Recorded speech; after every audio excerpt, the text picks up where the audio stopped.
institutions and people interested in water, energy, food as an approach to solving problems. And that's the thrust of our webinars, solutions. And I think today we'll see that firsthand, some practical solutions.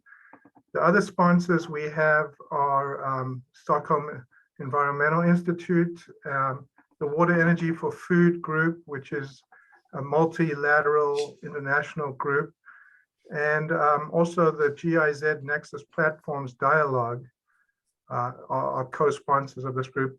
And today's and one of our key partners is the United Nations University. So I'm pleased that they are able to put this session together, led by Emmanuel Chio, who's at the United Nations University in Bonn. And we've got an exciting program for you today. I think if you think of water, energy, food systems, there's probably no better example than agrophotovoltaics, where you get energy, water, and food from one system, multiple technologies put together. So it's new and upcoming, and it has a lot of potential. And I'm thinking what our presenters will show us today is a lot of groundbreaking, innovative ideas that we can use in Africa and in other countries as well. So with that, I thank you all for joining, and I'm going to turn over the rest of the program to Emmanuel and his colleagues. Emmanuel, please. Yeah, thank you very much, Mike. And may I also use this opportunity to welcome everyone to this session. So I will be your moderator for today. And the title of the session today is Sustainable Electricity Production by Integrated Food, Energy, Water System, the Opportunity and Challenges. So with me, I have distinguished colleagues, which are partners in the frame of this project. And like Mike rightly said, it's in the frame of a project that we are implementing in the Gambia and Mali, called Agrophotovoltaic in Mali and the Gambia. It's funded by the German Federal Ministry of Education and Research. So it's quite an honor and a privilege to moderate this session, and as well as to share this platform with the organizers. So having said that, I would just like to set a little bit of the guiding frame of the session today. So take it into consideration that agriculture in Africa is often operated in small scales and rain-fed. The over-reliance on rainfall, the competition for the most vulnerable land, and the lack of innovative technology and infrastructure has made the agricultural sector vulnerable to climatic and non-climatic risks, including an increase in the number of land conflicts. In addition, inadequate access to affordable energy has also limited social opportunity for poor communities, especially in rural areas. So the energy system in most countries faces a number of interrelated challenges that I'm sure some of you are aware of this, such as low energy access, unsustainable energy supply, and an increased environmental degradation, which ranges from deforestation, whereby wood is being used as energy source, or erosion by cutting down of tree, etc. And all this compromises the local economic development of communities in Africa. So we have innovation such as agrivoltaic, some call it agrophotovoltaic, which has opened up new perspectives to improve the quality of life while also increasing the resilience of the agricultural sector against climate change. So it is a rapidly gaining popularity in many countries, but not yet in Africa. So with our speakers today, we will be exploring innovations, this innovation by presenting the opportunities and challenges for such a system in Africa, but also sharing perspective based on experience, what we have gathered so far in the implementation of this project in Africa. So with that in mind, before I invite our first speaker, I would just like to give a kind of a housekeeping guide. So each of the speakers, they will give a 10-minute presentation, and at the end, there will be a 30-minute available for question and answer. So please, if you have questions, you can you can write them in the chat, and my colleague Alberto Sanchez, he will be collecting them, and we'll discuss them jointly during the discussion session. So I would now like to invite our first speaker, who is Maimuna Drama. She's the Assistant Director of Najebi Gambia Limited. It's a company based in Gambia. She has a background in physics, and she has been involved in several productive use solar projects in the Gambia. So she will be sharing her perspective on the role of photovoltaic in community farming in the Gambia, the challenges and opportunities. So Maimuna, the floor is yours, please. Thank you very much. So I will share my screen for the presentation.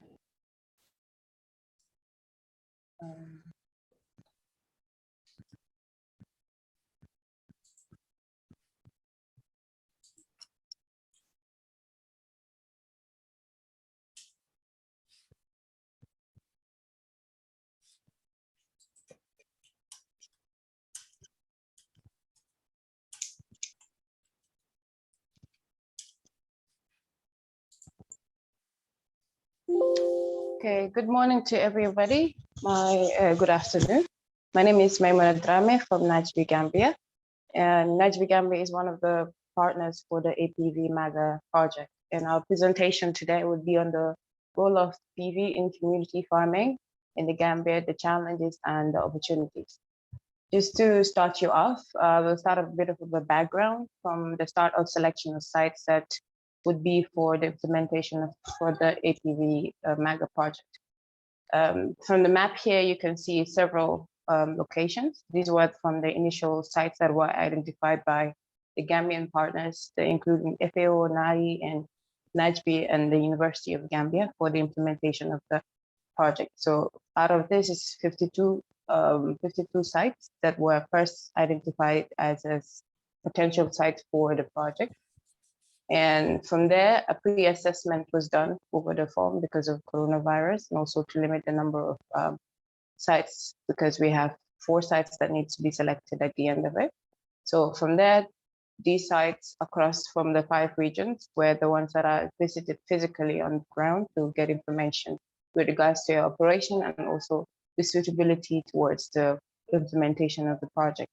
And from these sites and the previous sites that were pre-selected, the information of the challenges that they face, which is similar to most of them because they have similar trends in terms of production and in terms of the challenges that they face within the community gardens. So we'll cover that based on these sites. So most of the challenges we observed was water accessibility or inadequate water supply. From observation, most of these sites had already had previous projects done there by either FAO or NEMA project, and this had increased the water accessibility for most of this farm. But however, we noticed that also from from what they've told us and from observation is that they had inadequate water supply to each of these sites that were selected, either from capacity not being enough or lack of proper water management or the abandonment of the equipment right after installation and handing over. That's one of the challenges that they face in the gardens. And another issue or challenge that they face was the storage of the harvest. Right after harvesting, there is no specific place for them to store. Mostly they will go to the market to try and sell the harvest. But then observing that most of them have similar trends in each garden from November to January being the first season. And then you have the harvest period in February. Then from February, March, April to June, you have the second season. Then from June to around September, you have the rainy season. And that's the time most gardens do not undergo any type of production because it's raining, and some of them also undergo farming. So they would abandon the gardens and then go to their farm, or would not entirely produce anything, for example, when it comes to lettuce, because lettuce does not require rainwater. And therefore, such things would be difficult to find in the market. So lack of storage is also another challenge that they face in these communities. Then you have energy and lighting. That's electricity for communities and gardens. Majority of the communities, as you can see from here, 9 out of the 10 we visited were not having access to electricity within the community gardens, and only about 3 of them had. And some of these communities do not have access to electricity within the community itself, and including the garden. And that, as a result, has caused a lot of challenges for these. If you can see here, there's a picture of a well. This is the Daselame Sandu vegetable garden production area and bad quality well. It's one of the sites that we visited in Basse, and the first also a potential site that we had previously in our list. But because of lack of adequate amount of water in the field, their solar pumps were not working. So they decided to dig wells, because the wells also in the community was not enough to supply all the beds that they have. So they hired contractors to come and dig wells for them. But as a result, this was some of the results that they have. And we were told there were multiple accidents on this specific area, because they're not well dug out and very difficult to see because it's on the level ground. So that's what some of the challenges they face. And including irrigation is mostly done manually. This is a bucket that mostly is used. They will go to a reservoir where the water is contained, take the buckets, fill it up, and then go to the beds to have them watered. And it's a tedious work, because if your beds are really far from where you are supposed to be watering, the reservoirs are far from the beds, then you have a long journey to move from going back and forth on multiple trips just to water the beds, and most of them have more than one bed to take care of. Then you have access to market. The reason why some of the gardens were having issues is because they live very far from markets, and qui se pose parce que ces communautés vivent loin. Trends in terms of first season being a specific period and the same type of crops being cultivated. In the end, one crop or 2 crops are abundant in the market, and most of them cannot sell their produce and they cannot store it. So in the end, they just go to waste. So that's some of the other challenges that most of them also face. Then you have lack of management of available resources, and that is in abandonment of equipment due to lack of ongoing technical support. See, this is one of the solar panels for water pumping that were installed within some of the gardens we have. This is also Daselame Sandu in Basse. But because it broke down right after installation, they didn't have proper technical support to keep this project ongoing. After the handing over was done, then it was abandoned because the villagers do not have much technical knowledge, and they would have to spend a lot of money in trying to repair it. And most of them have reported to have spent money in an effort to repair, but not received the adequate technical support in continuing this. As well as we see in this area, some of the gardens done by with support from NEMA had the drip irrigation system, but this has failed because of the villagers have reported to have blockages with this, and some of them are not used to it. So as a result, they've abandoned using the drip irrigation system for these specific gardens. So that's also a challenge that they face in terms of getting water access. And from there, we've seen the presented opportunities with APV, with solar photovoltaic, the opportunities and roles of PV. Then with PV or with solar, agrophotovoltaic, we can have presence of local produce in the market. Solar irrigation could enable a production of 10 to 12 months, as opposed to the 6 months that most of them have from the 2 season, and then abandoning parts of the season or going towards the rainy season as a result of lack of water. Then you have solar energy can also enable storage through off-grid solar for cold chambers. So those are some people, for example, in the season where onion is produced, which is from this period, from November to around January to February, that's when this onion is mostly cultivated in the Gambia from the trends that we observed from all the community gardens we've been to, because onion require a bit of a colder temperature. And as a result, this is the time they use to actually cultivate onion. But as a result of this, if the entire country with the vegetable gardens producing onion, there's going to be a lot of onions at the same time after harvest. And this can lead to a lot of waste, because what happens is if they have a lot of product in the garden, the prices reduce and there's abundance of it, and some people cannot sell their produce. And that's why cold chambers would come in handy, at least to save up time for these produce to be stored, which can help them to sell at a later date compared to getting rid of it right after not having access to the market. And another opportunity is new business opportunities for gardeners and community with energy access. So developing productive uses through solar agro-processing, milling, drying, oil pressing, and packaging.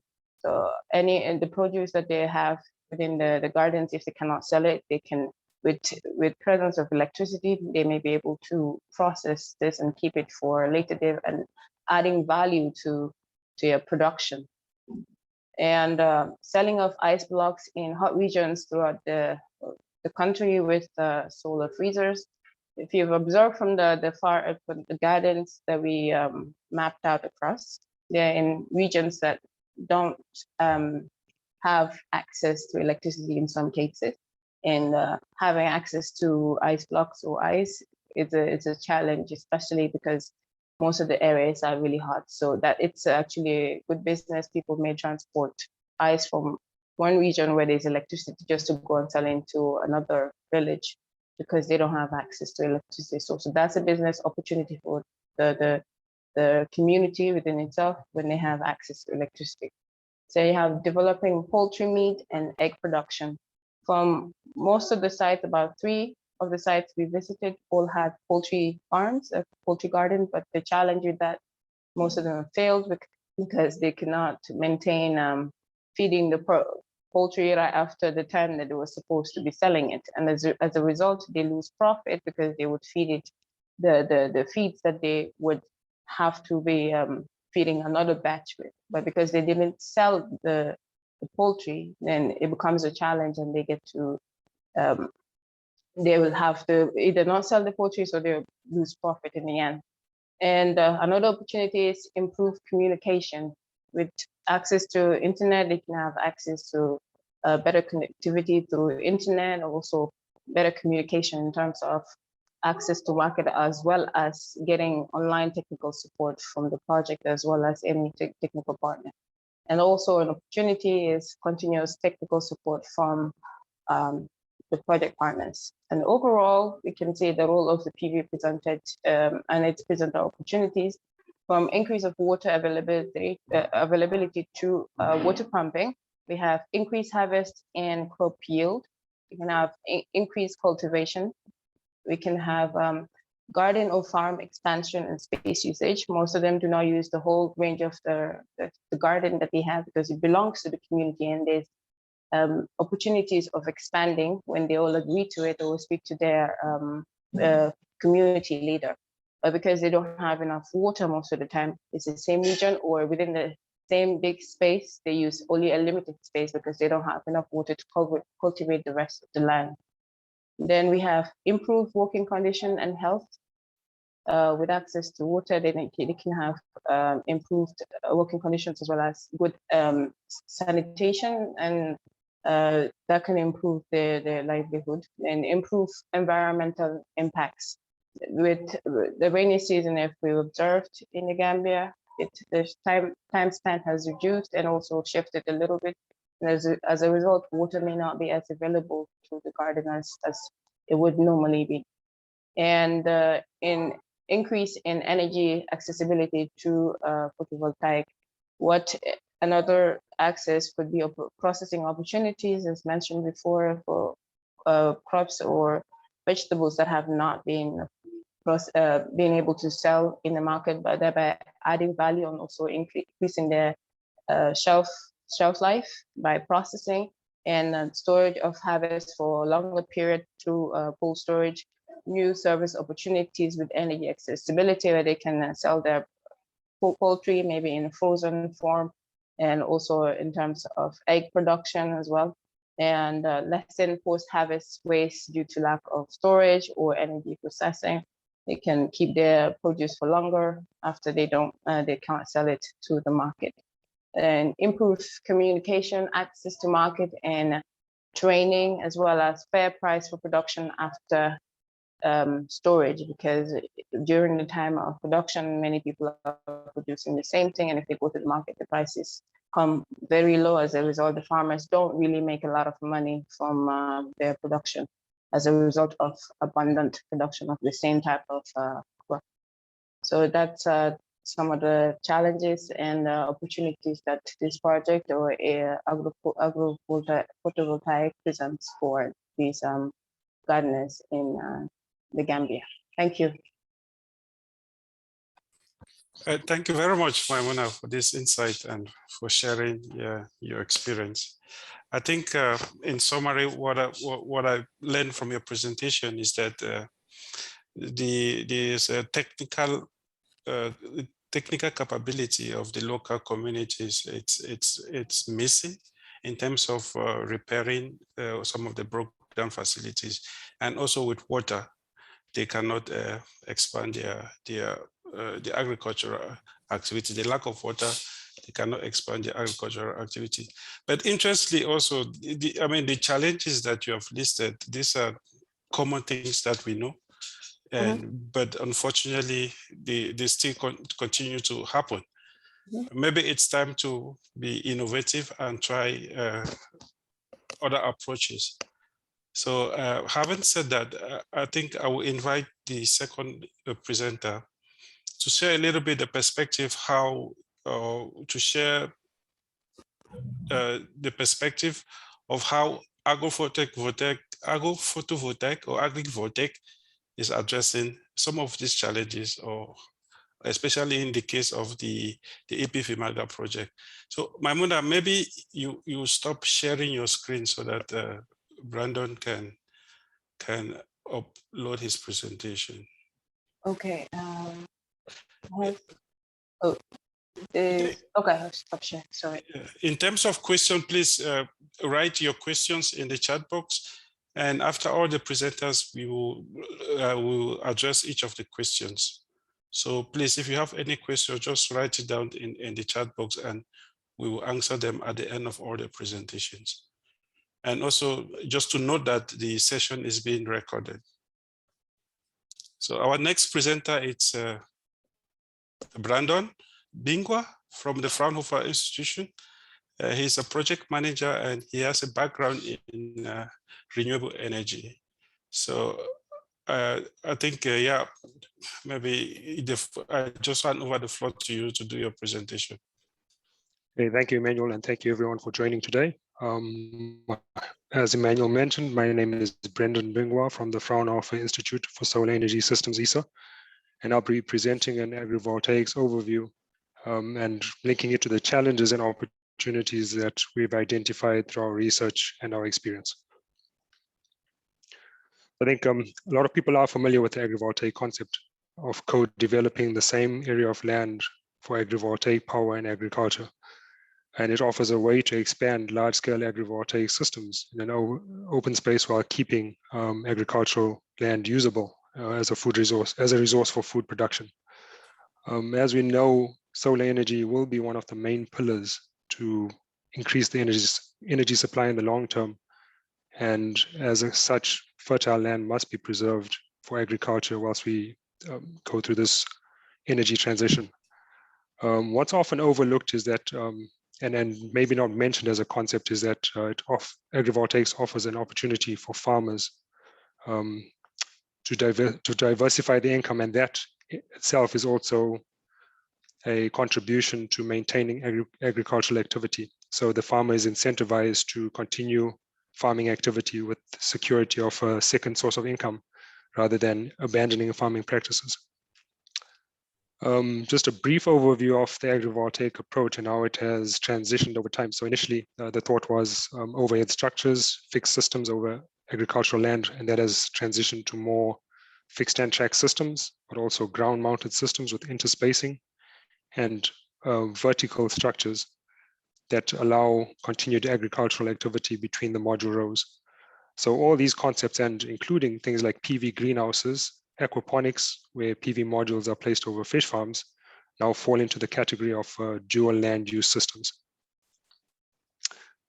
So looking at the opportunities and challenges for agrivoltaics in Africa, we'll try and look at it through the perspective of research. So through the research we have conducted at Fraunhofer and the collaboration with our many partners and their research findings, we've identified some of these general opportunities and challenges, and also, as Emmanuel mentioned, the project-specific opportunities and challenges for this APV MAGA project.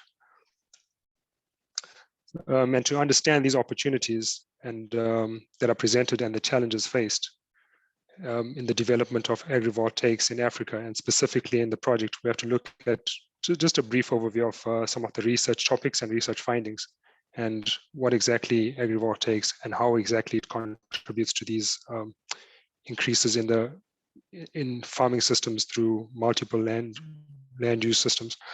So at a macro level, what is quite obvious is that there's an increase in the land equivalency ratio.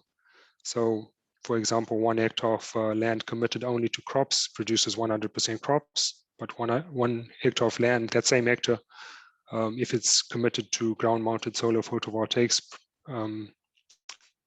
provides 100% solar electricity. Combining the two is where you get an increase in the land use efficiency, even if the total output from each system is slightly reduced.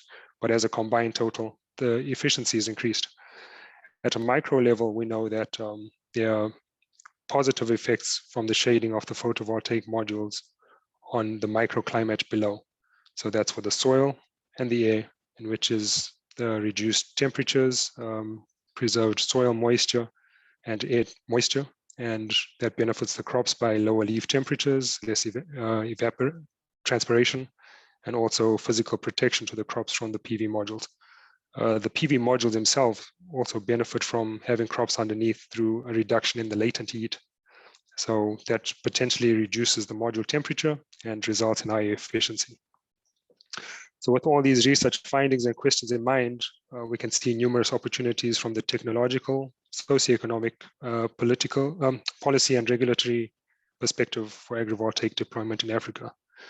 And what that means, if we look quickly at the technology, we see opportunities in substructure. So what I mean is that most of the systems deployed in Europe and America are tailored to the agricultural activity. So as you can see by the diagram on the left, this is a installation in Hegelbach, Germany, which uses quite a lot of material and has obviously a larger cost compared to something which we would try and tailor for Africa. So there is an opportunity through the research we are conducting in the APV MAGA project and other projects, and also through commercial scale application of agrivoltaics to reduce these system costs, to design and develop new, test and develop new designs and even materials suited to the local context. This also applies to rainwater harvesting, which is becoming an important topic in agrivoltaics.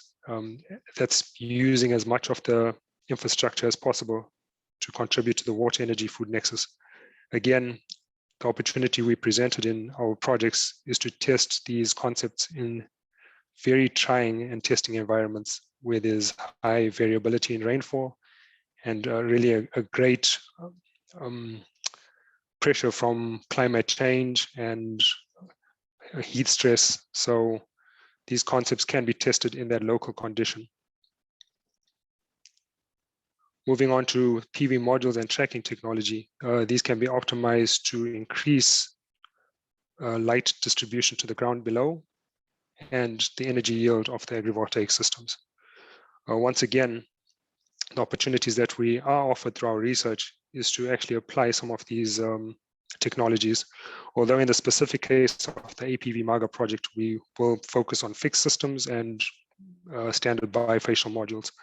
But in the long term, deploying agrivoltaic systems with these technological approaches does allow us to implement them in a different environment from what has been tested in Europe, North America, Japan, and yeah, most of the global north, I'd say. The challenges that are related to these technological implementations are really on the system deployment part. So technical know-how, availability of material, and operation and maintenance of these systems and or these components actually. So fortunately, challenges do present additional opportunities. And this, in the context of our APV MAGA project, this allows us to increase the capacity, increase the knowledge of the local community members, train them, and also opens up channels for our project partners to source material locally, and also to have optimized supply chains to make these materials available on the market. Most importantly, under the agrivoltaic systems is the research opportunities that are presented within the realm of agriculture and in this semi-arid and arid climatic condition. These regions are where agrivoltaics are thought to have the greatest benefit, as there's significant impact of climate change and heat stress, excessive rainfall. So in the context of our project and beyond that, we have the opportunity to test and to research crop performance. So this is to test crops that have previously not been researched, such as okra, cassava, see how they respond to shading in this altered microclimate, and to introduce crops that are commonly not grown. In the APV MAGA project, it's been proposed to have strawberries and broccoli.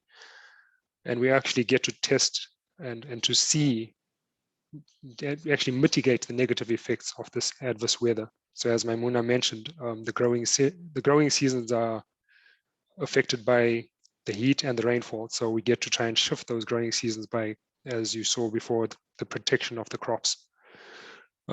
Challenges related to that are for the project mainly in the research realm. So ensuring that scientific standards are applied and maintained. As you can see from the map above, one of the locations is quite a distance from Banjul, the capital of the Gambia.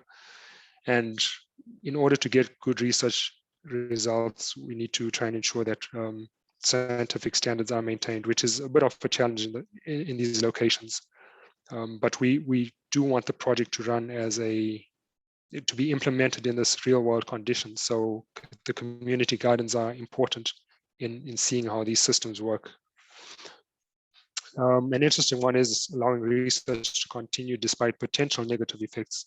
For all the good things that are said about agrivoltaics, sometimes crop yield is reduced. And fortunately, in the APV MAGA projects, the areas we're working on are quite small. So we won't have as much of an impact on the yield from the farming communities, but we still do want to integrate the farmers as much as possible. So we do have to allow the research to continue regardless of if there's a negative effect on the crops. From the socioeconomic side, what we've learned and seen from other projects is the challenges with public acceptance. So not only the not in my backyard concept that we experience here in Europe, which we don't think will be as applicable, but some unknown challenges or acceptance issues or responses from the public. This means things that we cannot foresee, how the communities interact and how they perceive the installation of agrivoltaics and who gets the most benefit. Within a research context, this can be mitigated, but in the long term, we hope that the opportunity is there to interact better with the communities, to make them aware of the technology and the potential benefits to them. In the area of financing schemes and business models, we have the opportunity to, where grid connection or feed-in tariffs and power purchase agreements are not possible to implement some business models that can be established to get the financing and to get generate income, sustain a project, and to actually pay back the initial investment. Again, this is not without challenges. Project specific is that we have an external investor and we hope to try and make a business model that is viable. So as much as we're trying to research it, it should also be able to pay back this initial investment. One of the challenges as well is that behavior and acceptance of these mobile money platforms, for example, or cold storage rooms, and the continued use of these services or paying for these services offers a challenge. We don't know what to expect as the local community interacts with us and with the project and the agrivoltaic system.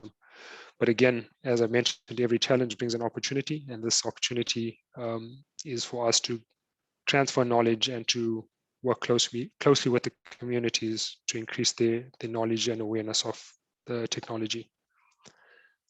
Lastly, and very quickly, just at the policy and regulatory level,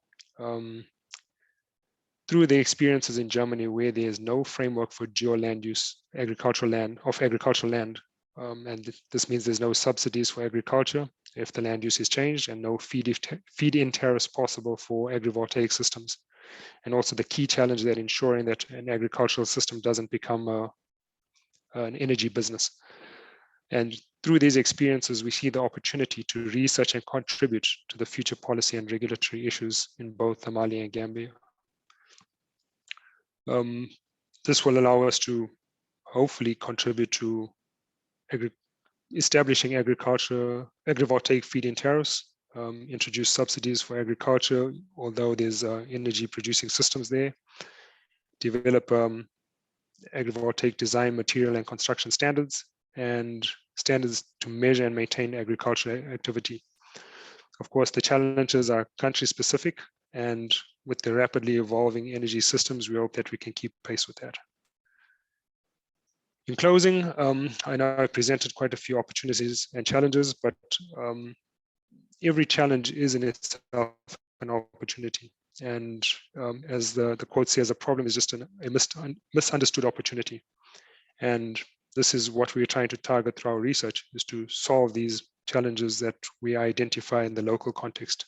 So we, as a group and as a consortium, believe that agrivoltaic offers an holistic approach to addressing some water, energy, food security nexus. And we firmly believe that through our activity in the APV MAGA project and future activities in Africa, that we will realize the many opportunities that are available through the technology approach. Thank you very much, and I'll hand it over to Emmanuel. Thank you very much, Brandon. I think that was very insightful. I'm just worried about the time, so I would just like to, let's take all the presentation and then we can discuss later on. So I would just like to invite the second presenter. If you can stop sharing your screen, Brandon. Sure. And that is Alvaro Royce, and he's with the GIZ Solution. He's an energy engineer, to share a little bit the perspective also from the technical side. So his presentation is on more focus on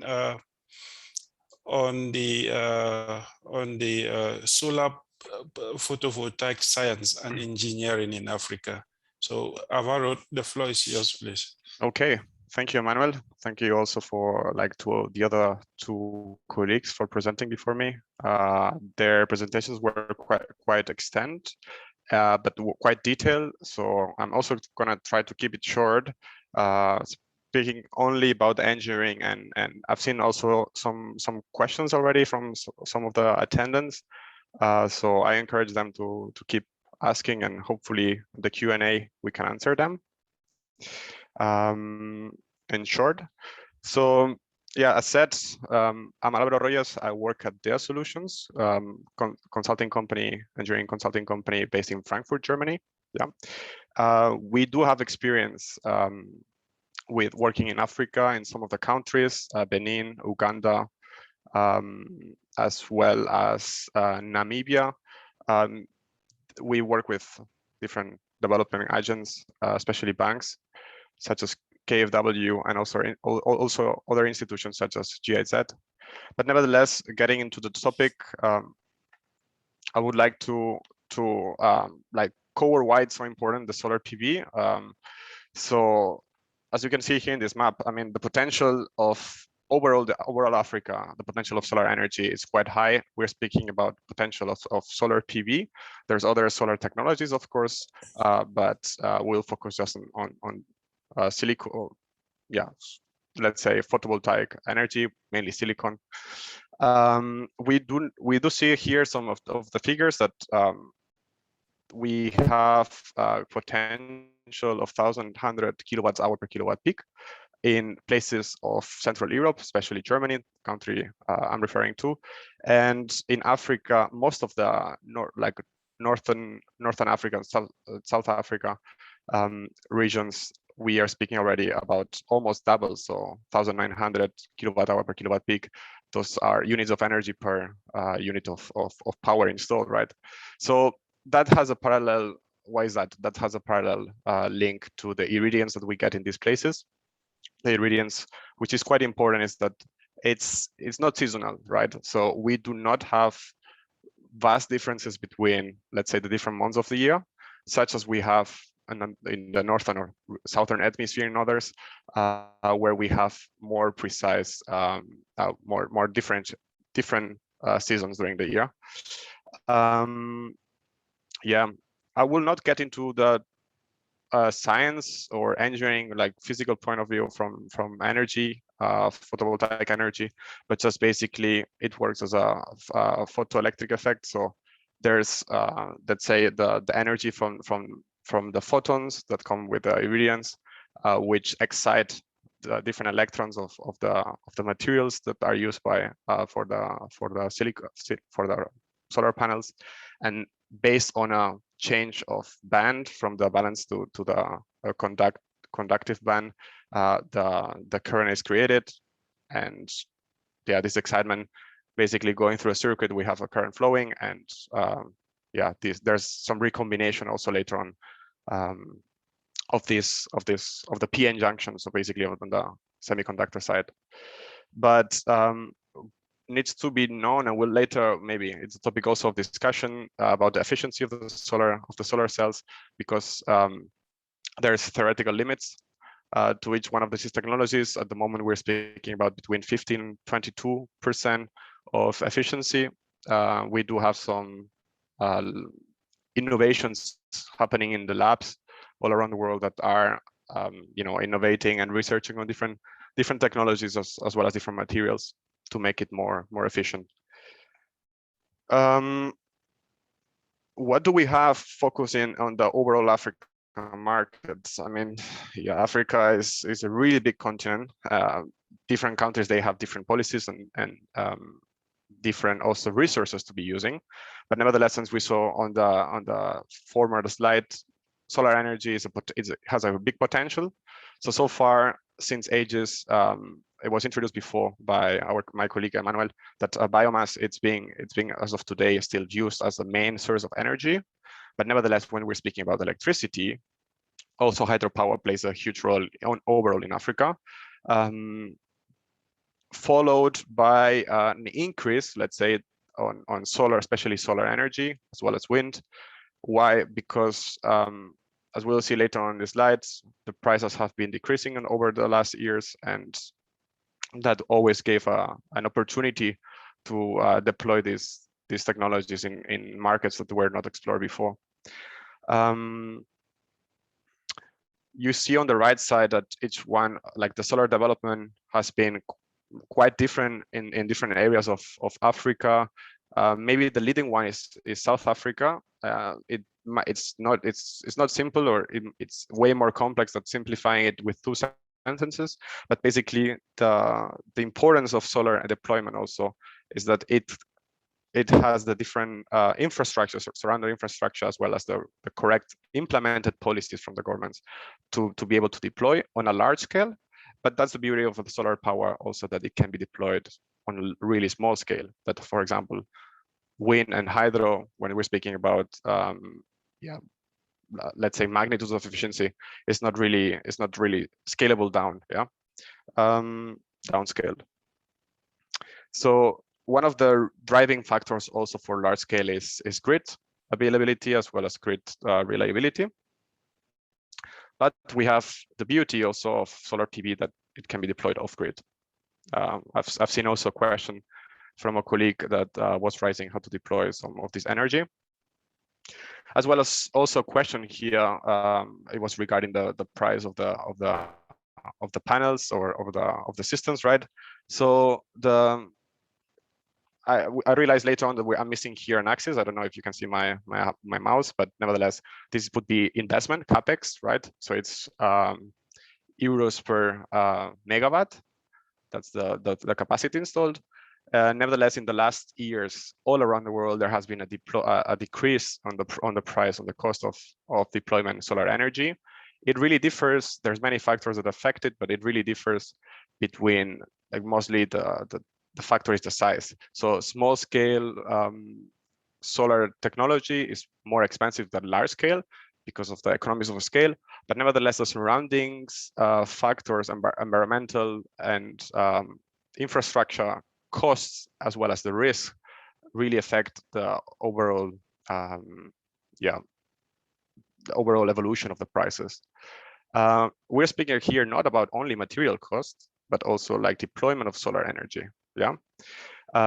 When we get back to the materials cost, one of the trends that we have seen in the last years is that it has been decreased. But because of COVID and the difficulties in the supply chain, not just to the solar energy materials, but most of the raw materials that rely on the global value chain, they have increased the prices. That's also the case for silicon. Commercial contracts now, and commercial solar power plants, they are having issues when ensuring that the solar panels will be on the site for construction as of today, even if the contracts are closed. So it's a general thing, and it's difficult to know or evaluate how this trend will go on in the following months. At least I cannot be ensuring you anything. So one of the driving factors also of as previously mentioned of solar energy is that it can be built off grid, right? And as presented also by my colleague Brandon, it has a lot of flexibility also to be able to work it as a puzzle. So to be able to increase or decrease the size of the installation based on the needs, right? And here we just jump to a really basic slide, but which kind of exemplifies that. So the really good thing of solar energy and focus on the FAO MAGA project, which is this project we have in our hands now, is that it can be adapted to the needs of the communities. That means that, and that's the case example is for water pumping, right? But it could be for any kind of service that we want to provide to any kind of community, a site, or a scenario.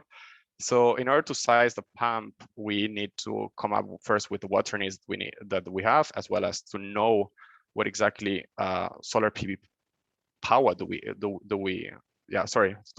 to know the solar PV power and also analyzing the water needs. We need to come back to the needs themselves, right? Because most of the energy is going to be used by the pump. Then to analyze the water needs, and that in turns also the energy needs, we need to know what are the seasonal crops that we're talking about, as well as what are the expansion of these agricultural fields that we're evaluating.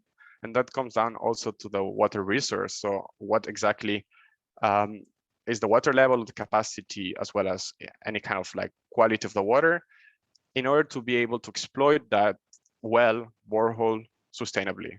So that's the key topic here, that solar energy is not just totally independent of the things happening on site, but sizing it to the needs. And exactly what we're doing in this project is to be able to go down to integrate everything the communities decide the needs and the technology, available technology in one nexus, right? That's the point also of the project of this water, energy, and food nexus.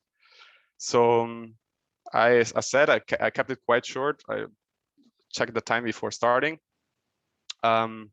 Just one last slide. The good thing, but was previously presented better by Brandon, my colleague, is about the agrophotovoltaic system, which allows us to be using energy or like deploying energy, solar power in areas without having to get into conflict with the land use of agricultural itself. Not just that, increasing at some point the agricultural yield also, and to be able to size it accordingly to whatever community and water needs do we have. So I'll be now active on the questions and answers, trying to answer some of them also, but please feel free to bring more. Thank you very much, Alvaro. I think that was very, I mean, this because of the time, do you approve it?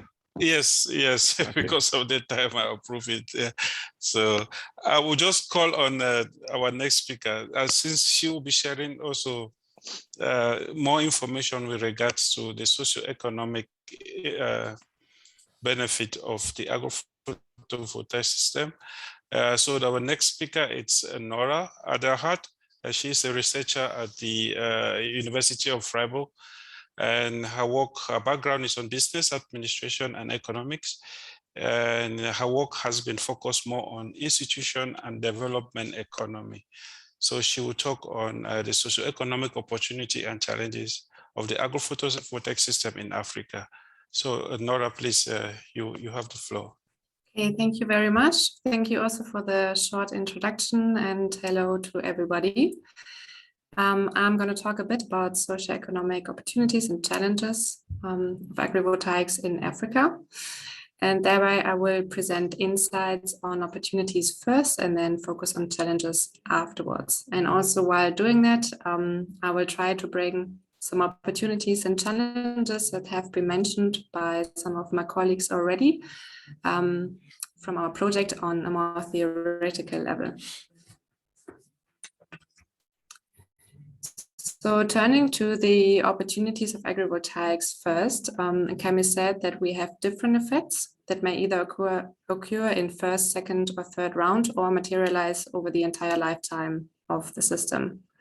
There's an economic impact of agrivoltaics that can be seen as a dynamic process with overlapping value added at different stages. To put it simply, during this presentation, we will focus on looking on direct, indirect, spillover effects in short, medium, and the long run. Direct effects arise according to 3 dimensions in the short run that have been mentioned by my colleagues a bit before already. So through agrivoltaics, we have the production of solar energy. We have the opportunity to fulfill water needs through rainwater harvesting and reduced evaporation. And then also the opportunity to produce higher yields or crops that are more valuable at market prices. For example, through the positive effects of the shading effect that have been explained by Brandon before. Direct effects are first round effects only. This means they appear directly after the implementation of the system, but they will also last throughout the entire life cycle of the system. Therefore, there is a potential for learning curve effects in the long run. In this context, this means that there's an increase in productivity possible due to an improvement in skills based on working experiences. So for example, we expect that, for example, an increase in the yields is expected to be higher after a few years in comparison to the first year, just because of working experiences and an improvement in skills. Assuming that the agrivoltaic system is implemented successfully, we expect several indirect effects also. For income that has been generated in the short run, so directly after the implementation of the system, there are investments and capital goods and equipment possible in the medium term. So for example, through income, generated, we can buy irrigation systems or construct irrigation systems and cold storage after a certain period. Irrigation systems smooth the amount, quality and availability of water over the season, while cold storage facilities imply the possibility to sell agricultural products at a later point of time. For example, when yields are low elsewhere and market prices therefore very high, and thus also increase income for the farms that own the agrivoltaic system. Also, through new equipment and facilities, a new product portfolio of agricultural products is possible. In the long run, further new business opportunities may arise as a consequence of investments in the capital stock. For example, it may become possible to sell products in non-local markets. Especially, irrigation systems have an important additional effect. They reduce farmers' working hours on the field, so farmers don't have to irrigate every single crop separately on their own. And this frees up work capacity that may be used to generate additional income besides income from agricultural work. Also, even if safe working hours are not directed into paid work, individual utility may rise through additional leisure time or a reduction of physical demanding field work. There are some spillover effects in the short term. So we have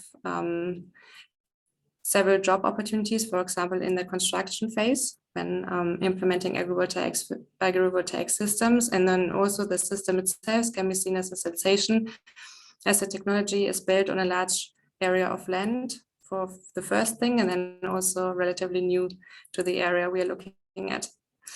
In the medium term, we have definitely the development of technological knowledge. Also, there can be an upgrading of the region through agrivoltaic systems, as the systems can serve as indicators of a dynamically growing local economy and labor market. And it might happen that we have a kind of irritation of traditional norms in the medium term that could lead to a convergence to new norms in the long run. One important mechanism to mention is the improvement of labor division. So a more diversified portfolio of products that result from the system itself, but then also from investments into capital goods and equipment, for example, cold storage facilities. They require a diversified expertise beyond traditional agricultural techniques. And this leads to specializing on specific knowledge and skills, which goes along with skill upgrading in general. Skill upgrading is the building up of one's own human capital, and according to many researchers, one of the main avenues for escaping poverty. Local labor market that provide a variety of skills may attract further investments from outside the region in the long run. In this figure 1 that you can see, there's just the table I showed you in the beginning, and it's now fit in with content I just talked about. And then on the outside, you can see aggregate country specific factors that were mentioned by Brandon already before also. Examples are norms, customs and traditions, political conditions, weather and climatic conditions, also legal institutional settings and so on. And all these factors are affecting the success of local agrivoltaic systems from the outside. While some of these can be influenced by the owner of the systems, others might not, which leads us to the challenges of agrivoltaics. Various natural, economic, and institutional factors may turn out unfavorable or challenge the success of the investments into agrivoltaic systems. Uncontrollable factors might be, for example, turbulent weather conditions, unforeseen shortages of building material, insecure property rights, or local and global demand shifts, just to name a few. And these factors outside the scope, these are factors outside the scope of local actors. Larger investors may be able to hedge risks arising from uncontrollable factors, but private investments, which is a bit of the case in our APV mega project, may suffer whenever one of these risks materialize. Another challenge may arise from the so-called leapfrogging strategy. Some of you might know it. That means that developing countries skip stages of the development path taken by industrial nations, and in our case, directly jump to the solar age by implementing APV technology. And there's a potential challenge that if less developed countries are limited in their capacity for implementing change and adopting advanced technologies, yeah, this could be a challenge for them. Could happen if they may lack locally basic technology or equipment, logistics, staff in general, or well-trained professionals in particular. Coming to an end, there are social challenges in two respects. So the first one addresses the question on how to govern new technology and goes back to the theory of the Tragedy of the Commons by Hardin, which describes a situation in which individual users who have open access to a resource act independently according to their own self-interest, and therefore contrary to the common good of all users, and this can exhaust a good or the resource. In our case, this could happen when in a small village, a private good or production facility is treated as a common property. And then the last point is that technologies may interfere with traditional ways of dealing with local affairs and thus create an acceptance problem. Yeah, thank you. Thank you very much, Nora, for your presentation. I think it was very interesting, especially to learn about this concept of leapfrogging, which is something I never thought of, but I totally agree with you. Please keep sending your question in the chat box. I see it's quite busy, so so that we can have enough points to discuss during the discussion point. Having said that, I would like to invite the last but not the least, our presenter, Jessica Benizer, also from the Fraunhofer Institute. She has a background in psychology, and her work is focused on investment behavior on renewable energy transition acceptance, and the evaluation of policy measures and support. So without much ado, Jessica, I will just invite you to take the floor and give your presentation. Thank you, Emmanuel, and hello everyone from my side as well. Thanks also for the nice introduction. So as you heard, I'm a researcher with a background in psychology. So I look at energy transitions from a societal but also individual perspective. And in this talk, I will try to spark some interest in behavioral sciences with you and how this field might help us developing agrivoltaic projects in Mali and the Gambia, and also elsewhere in the world, actually. So just to have a common ground, what do I mean by behavioral sciences? Keith referred to it as a collective term given to a number of disciplines which focus on the study of behavior of humans. So usually we talk about that, including psychology, sociology, also neuroscience, anthropology, etc. So why should we talk about behavioral science in the context of renewable energy implementation? I mean, you could say it's a job for engineers, right? And I think we all agree that renewable energies are really great. But if we look at the world, we see them facing barriers basically everywhere. For example, here the headline on the right was just recently on BBC saying that the fossil fuel industry had the largest delegation at the COP. So we have lobbyism in the political sphere, but not just in the political realm, but also from people actually. In the picture, you see people protesting against wind turbines in the UK, for example. And to go more specifically into sub-Saharan African countries, Ikemba and colleagues looked at factors that influence the success, or rather the failure, of renewable energy projects, and found these factors to be actually quite similar across countries, at least on an abstract level, not on the detailed level.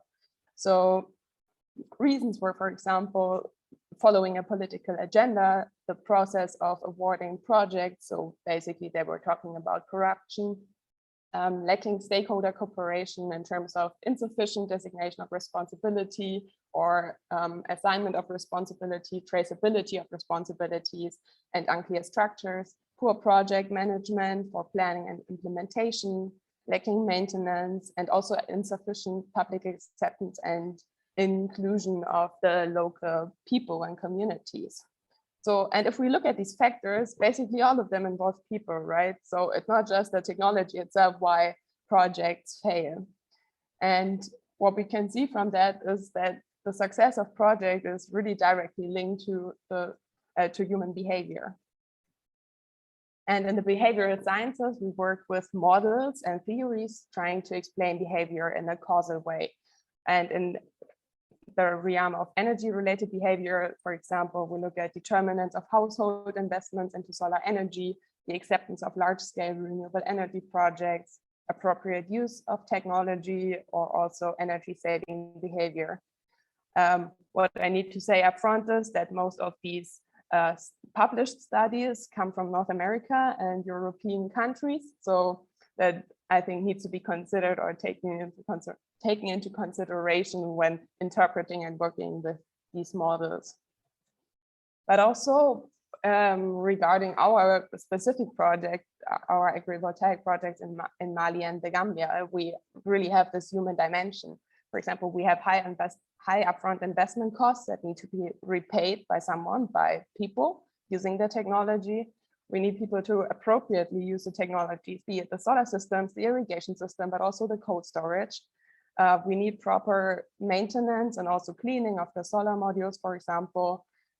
Energy and water consumption is an issue. If we increase the availability of water, how much does the water consumption actually change? But not just about working with the technical equipment, but also about communication. Like, is there a timely notice when something needs to be repaired, or if support is needed, etc. So we see also in our project, like human behavior is highly relevant for the success of the project and the sustainability of the project. What I brought here is one of the models that is widely used for technology acceptance. And so basically it describes all the determinants that influence whether technology is accepted by users, and it's called the technology acceptance model by Davis. And what you see here, I just put the process here to clarify it a bit. So on the right-hand side, you see the actual system use, which is determined by the factors before. It's the really basic version, and you can expand it depending on what kind of technology you are talking about. So important factors are, for example, perceived ease of use of the installed technology. So how comfortable is it to use that technology? How much time do I need doing it? Or what are my behavioral costs for engaging with that technology? And the other important factors is how useful do you perceive that technology for the actions you want it to do or for your life?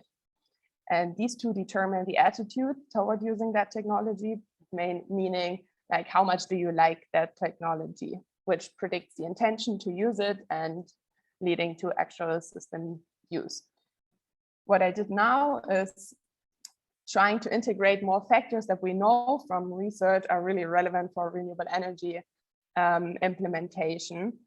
So I didn't put arrows in there to make it not too messy, but yeah, these all kind of influence and predict the factors from the basic model itself as well. So what we know, for example, is that intrinsic motivation is really relevant for developing projects. Intrinsic motivation means that ideas and needs need to be generated from within people, from within communities. Yeah, so that the motivation is being kept up also when project planners and donors are gone or hand over the project to communities. Knowledge is really important. So knowledge about the technology and how to use that technology appropriately. For my experiences with, I put it here as solar projects already. So if you've had bad experiences with solar energy so far, you will kind of distrust a bit the new project and maybe also the people who are planning your project. So commitment becomes lower and you really try to prevent that. Quality of planning and management, we've talked about that a bit. And also perceived competence and integrity of the involved parties, which is also maybe a bit linked to former experiences. But so you really need to have or create trust in people and be seen as really competent and trustworthy in designing this project. I'm not exactly sure about my time. Oh, sorry. I will just continue. Emmanuel, maybe you can just interrupt at some Yes, point. I Or say will 1 minute. you know. I will let you know. Thank you. Okay. Yeah, so perceived usefulness, for example, is basically consists of the individual and social costs and benefits. So it's not just about finances, but also how much effort do you have to put in, and what do you get out of it? Like, what are really the benefits for the entire community? What could this technology spark in that community? And then also, of course, there's other factors like perceived distribution of costs and benefits. Do you feel like this is distributed fairly, or are there some people benefiting more than others? Who's paying, etc. But even if you really like that technology, if you can't afford it, or the payment scheme doesn't really match to the project or the payment possibilities of the people and the communities, then even though you might really want that technology, it won't work. So that's why in the process, these two factors are rather at the very end for actual system use. And so what do we get out of stuff like that? So here I brought some strategies. It's not really a whole overview, obviously, but just some ideas what you can do with these kind of models, or what we can get out of this for our project. So first of all, design projects based on the ideas and needs of and from within the communities to ensure intrinsic motivation. Have public involvement, especially in the decision-making process. It needs to be perceived as fair and with active involvement of communities. And by that, I mean not just hearing or listening to them, but really integrating their views and their needs into the design of the project. Have transparent communication from the beginning, so that you elicit trust, actually, that people feel they are heard, and also know what's going on in the project. Providing information on technology and the use of technology, also implementing training on a regular basis. I think we all know this. If we hear stuff for the first time, then at some point you forget about it. So it's really important to keep that up. Using social influence for increasing engagement. This is also related to trust building a bit. What we know is that face-to-face interaction is really most effective for increasing commitment. That's why it's also great that we heard Maimuna already and our partners from NGB that they are going on a regular basis to communities in person. And in the long term, it would be really beneficial to also have local volunteers from within the communities to strengthen commitment, and who are more knowledgeable, who share more responsibility for the project. Affordability is an issue. There is one paper from Arakit and colleagues who looked at investment behavior in solar home systems in Uganda. And one thing they found is that flexible payment mechanisms are really important, so which is great also for, since we have the special purpose vehicle that we're designing and the business model that we are working on to making sure that investments can be repaid on the basis of what's possible in the communities. And providing feedback is always really good for the appropriate use of technology, and feedback works best if it's applied immediately after use and also on a frequent basis. So we could also think, or you could think about monitoring concepts and how you can provide that information. To conclude, I think there are many factors that many people, many of you already kind of know, but I think it's really great to have insights from behavioral science or the models that we use also applied in the field. And I think it can work in both ways, that models or theories can help in the practical realm, and insights from the ground can actually go back into theory. And what I would really like to see is have more projects with international intercultural collaboration, as it is our project now. Because as I said earlier, these theories are mainly developed in North America and also Europe. And I mean, we try to explain human behavior, right? But how can you explain human behavior if you leave out large parts of the world, as, for example, demonstrated on the picture on the right, which is a picture from the Journal of Environmental Psychology, but I think it looks similar in other journals as well. So where do the articles come from? So it would be really great to also get insights from the ground and from international collaboration for including dimensions of culture and contextual factors into these theories and making them more sound and holistic. Yeah, I think that's it. Thank you very much. I hope I could raise some interest in this field. And if you want some more literature, you can find it here also Thank you very much. Thank you very much, Jessica.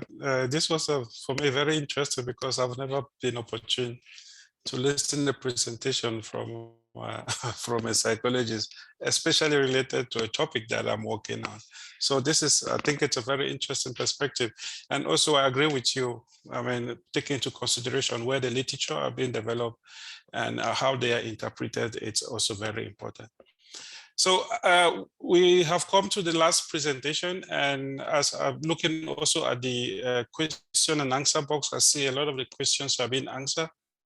So please just check if there is a need for a follow-up question, if you feel satisfied with the answer that has been provided.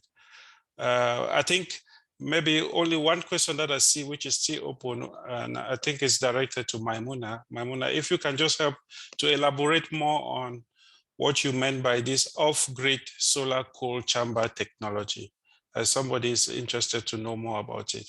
I think it's also important, since we are talking about food, water, energy nexus. I think that also it's directly related to the thematic focus. So Maimuna, I don't know if you have something to add with respect to that. Well, Alvaro already answered the question so far. Yeah.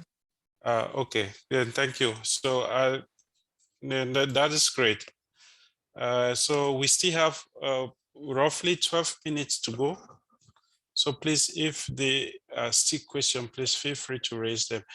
I don't know if it's possible. Is it possible also to ask questions live directly? Oui, c'est possible. It's possible. Okay. Go ahead.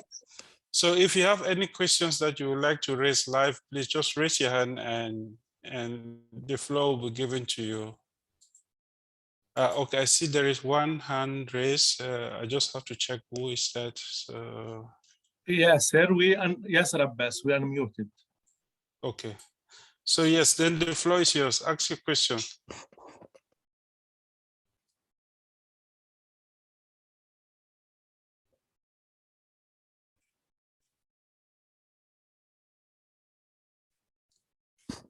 Maybe you have to unmute yourself. We don't hear you.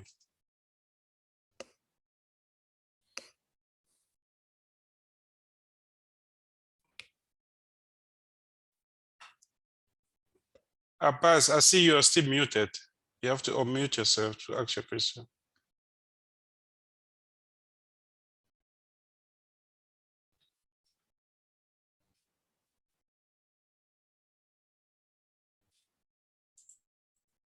And also, there is also one question that was raised. While we are waiting for Abbas or any question from the floor, there was one question that was raised. I don't know, Jessica, if no, Nora, I think it should be for you. One of the participants is asking if you have any appropriate software tool for making economic analysis of agrivoltaic system. Yeah, that's actually a good question. Not really. So it depends a bit because the system itself addresses different areas, right? We not only have the revenues, for example, and costs occurring through the solar panels, but then also we have increasement of yields and so on. So like we're addressing so many different topics that a bit depends. I know a few papers who have already published some economic analysis, which are really good and mostly based really on the technological side of it. We haven't found a software, so we're kind of doing that on ourselves. But also if you start from like photovoltaic systems, which are not that new, and also there are already a lot of tools you can work on, and you start from the side of the photovoltaic and then add all the things mentioned in terms of agriculture to it. I think that's a good approach to proceed. Great, thank you very much. There's one question. I see Tao has raised his hand up. Oh, so, good afternoon, everybody. Good afternoon. Can you hear me? Yes, we can hear you loud and clear. I have a question for the last presenter, Jessica. as a psychologist, because currently I'm working on, I am a team, we are working on the development of solar photovoltaic for Uganda, some communities in Uganda. So I'm not quite familiar with the social perspective of people when it comes to this kind of initiative. So I'd like to ask, probably she has had any prior experience when it comes to how to integrate these locals to embrace this kind of initiative in Africa. I hope I understood your question right. Thank you very much. Yeah, I think it's really helpful. I mean, I must say, I think there's people here with way more experience in that on the ground. So you could feel free to add if I miss out on something. But I think it's really important to, if you develop a project with communities, to really get their views from the very beginning and talk to them, maybe make a workshop on what their ideas are, what their needs are. Also, I don't know about the process of your project or the way you choose the sites. Oh yeah, Maimuna's there. So maybe it would be really great. You know, our point was always to not raise too many expectations if we go there and talk to people. Yes. And to be really honest with what might happen and the context factors of the project you are going to do. But Maimuna, feel free. Oh, just to add to that, with regards to acceptance, for most of the projects we observed here already dealing with solar, water pumping, for all the gardens that we've selected so far. So already there's an experience of working with solar, and this is what it does. So I don't think we may have that much of a big challenge when it comes to convincing of what, it's not starting from scratch, but working from something that's already existent and something they have experience from. Thank you very much. Great. Thank you very much for that question as well, and for the response we have received so far. I just have a quick check again on this question and answer box. I see Alvaro already typing, and there's a question for Jessica. I'm also looking at the time. What is the question? When is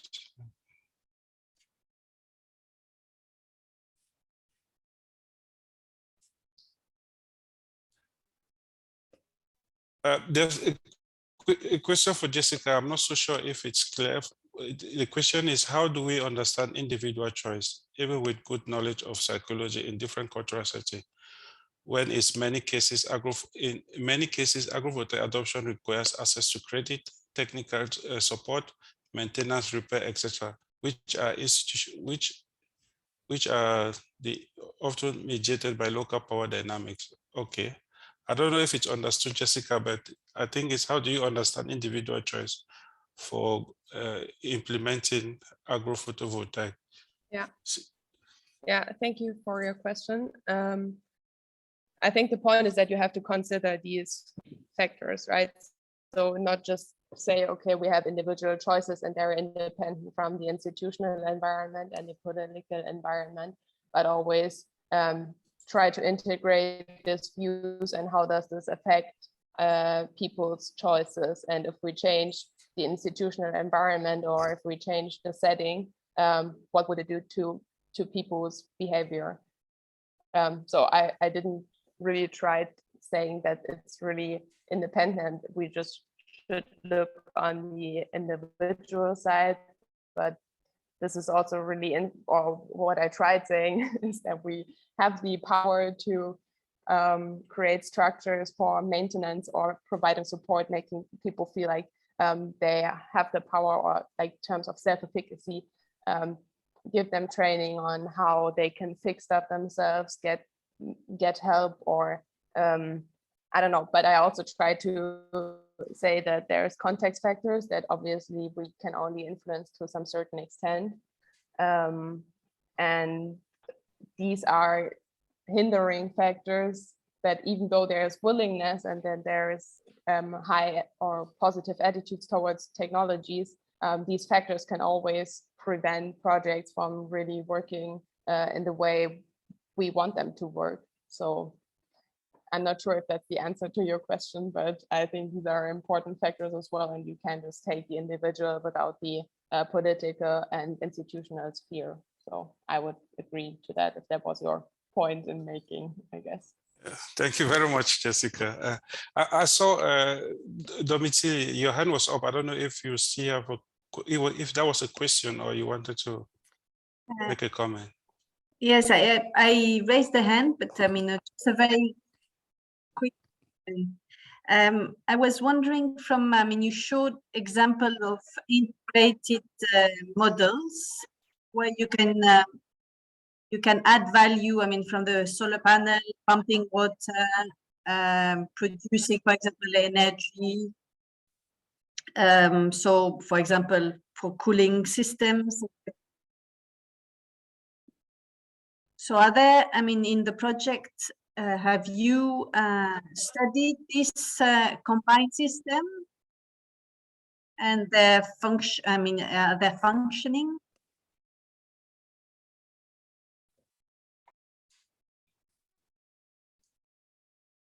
I think if I understood the question very well, is that we are integrating cool chambers and other system in our agrophotovoltaic project. Is there experience in such a combination before? I don't know, Brandon, I think it's similar to what you're doing in Algeria.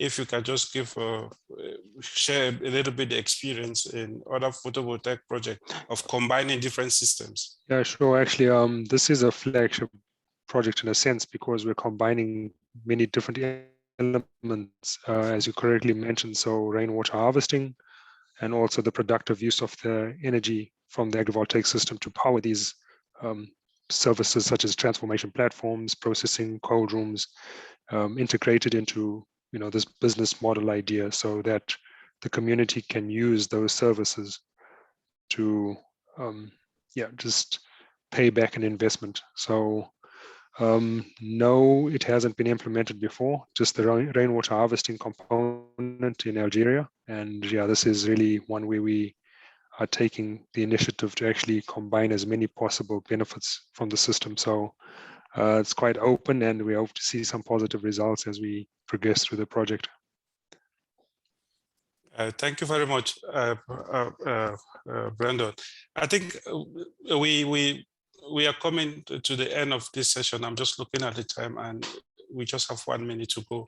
But maybe just to summarize of what we have discussed so far, just a quick summary.